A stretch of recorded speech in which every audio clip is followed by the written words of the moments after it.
let's look at the board now. You know, the stability of the saw, you know, or the instability of the saw, you think would affect the cut of the board, but it really doesn't. It's pretty nice for a piece of old long-leaf pine. Good for projects around the house. Look at the other side. Let's clean it up a little bit.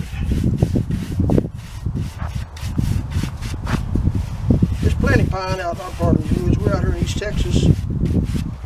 We got more lumber we know what to do with out here.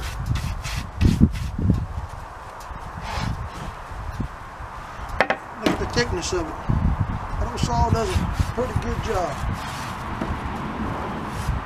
Really nice, good square board there. Let me point out something else in front of the saw over here. We're doing this with an old blade. I've done cut, I bet you 60 cuts with it.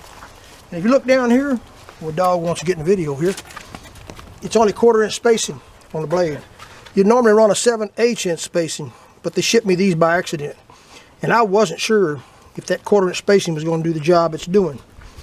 Pretty fascinating though. Well guys, thank y'all for watching. Hit the like, subscribe button. Stay tuned for future videos. Spring gets here, we'll be doing a whole lot more videos.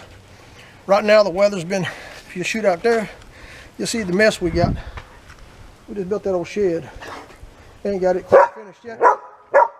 We just got a temporary sawmill up over here to shoot this video, so many of y'all want videos of us. So thanks for watching. Hit the like, subscribe button.